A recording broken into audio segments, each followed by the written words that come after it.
85. Et alors là, on a pris la source de krypton qui part de cette cheminée et on a regardé comment ça se disperse sur l'Europe. Et on s'aperçoit qu'en 2-3 jours, suivant la direction des vents, l'ensemble de l'Europe est concerné par ces rejets. On a fait des expériences où on peut mesurer, on peut fixer facilement le calendrier de cisaillage des combustibles de Kogema Lag sur le toit de l'université de Gand en Belgique ou sur le toit de l'université de Genève. Il faut voir que, en fait, ces rejets de lag, on est quasiment dans la situation d'un accident permanent. C'est comme si on avait un problème sur une centrale nucléaire et que finalement, on avait un rejet permanent. On est en situation accidentelle permanente, mais légale.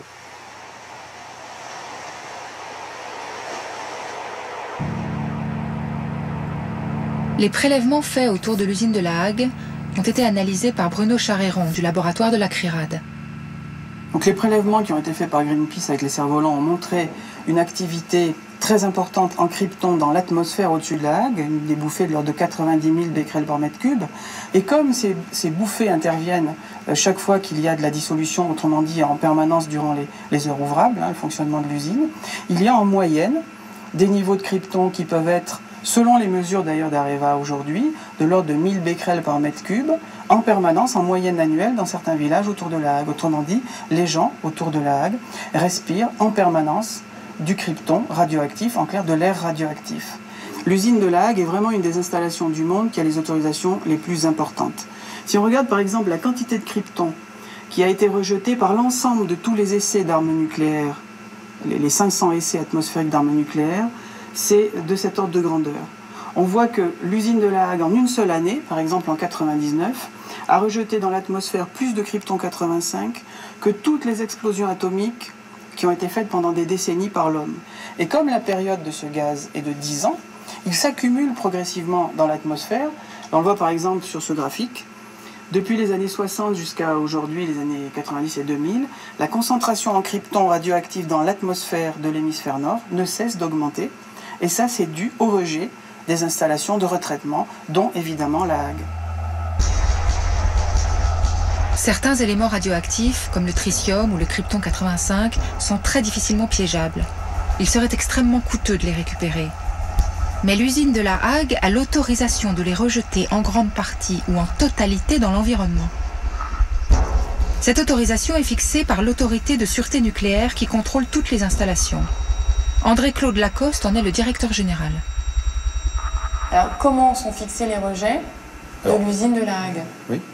Alors, c'est un processus dans lequel l'exploitant, donc en l'occurrence Areva, nous écrit désormais pour dire voilà les rejets que nous souhaiterions faire.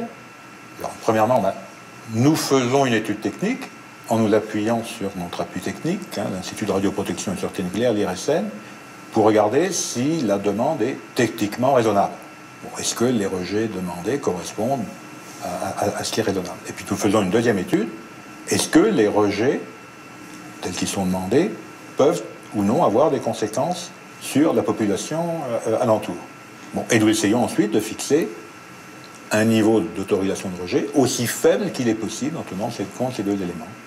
Quand on cisaille les barres de combustible, on relâche des gaz rares, dont le krypton 85 par exemple. C'est typiquement un gaz qu'on ne peut pas piéger, et donc la norme va être proportionnelle à l'activité de l'usine. Est-ce que c'est correct? Face à une situation de ce genre, nous disons à Kogema, regardez la façon dont vous pouvez modifier vos processus, regardez la façon dont vous pouvez piéger tel ou tel rejet, et nous vous fixons telle échéance pour nous présenter les résultats de vos recherches.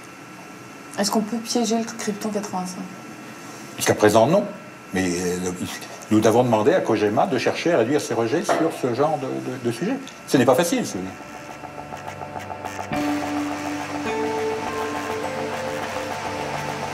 L'usine de La Hague a sa propre équipe qui fait des prélèvements et contrôle ses retombées radioactives.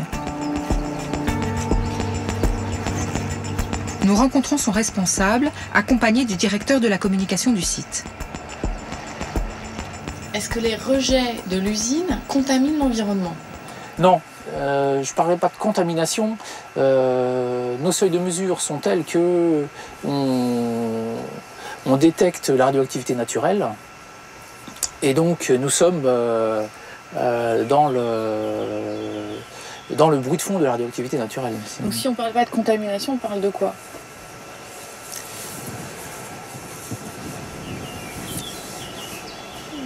moi je parle d'absence d'impact. Enfin, il y a...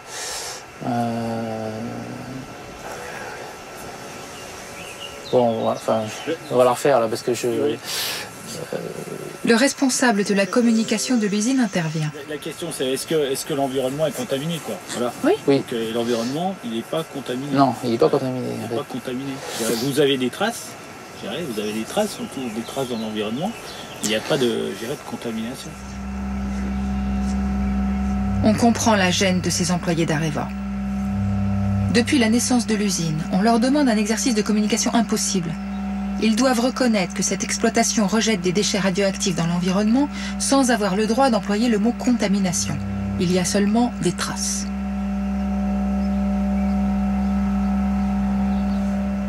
On sait qu'il y a des rejets radioactifs dans l'environnement, mais l'industrie nucléaire nous dit que ces rejets ne sont pas dangereux puisqu'ils sont en dessous des normes sanitaires. Le problème, c'est que lorsqu'Areva dit « nous sommes en dessous des normes », la bonne question, c'est est-ce que ces normes sont pertinentes? Et le problème, c'est qu'elles ne le sont pas. Ces normes sont basées sur le modèle Hiroshima-Nagasaki, où là-bas, les gens ont été exposés à une irradiation intense, mais externe et très courte. À La Hague, ça n'a rien à voir. Les gens qui vivent autour respirent en permanence, mangent en permanence des éléments faiblement contaminés de l'air de la chaîne alimentaire.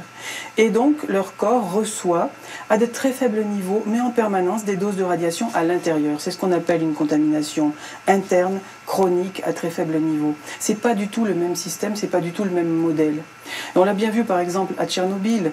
En se basant sur ce modèle d'Hiroshima et Nagasaki, les scientifiques avaient dit autour de Tchernobyl, on ne constatera jamais d'augmentation de cancer, c'est pas possible.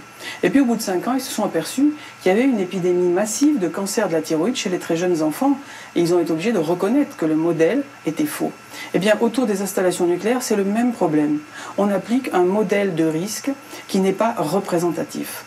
Donc il y a bien autour de La Hague un impact de contamination de l'environnement et il est très probable que ça conduise à un impact sanitaire.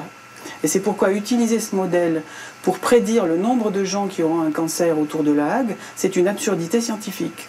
Être soumis à de faibles doses de radiation, ça augmente les risques de cancer.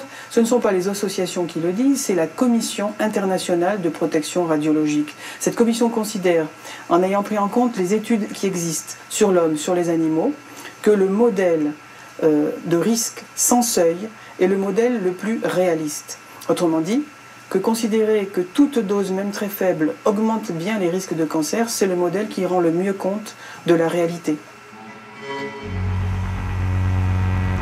Les usines de retraitement sont responsables de 80% des rejets radioactifs en Europe. Les associations environnementales et certains politiques vont jusqu'à remettre en cause leur nécessité. Pourquoi retraiter les déchets ?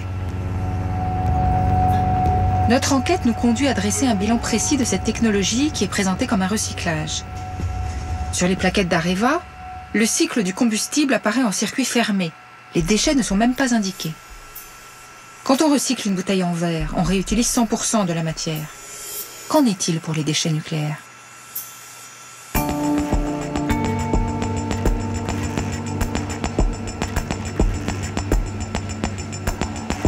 Le groupe Areva joue la transparence et nous permet de visiter l'usine de La Hague avec Éric Blanc, son directeur.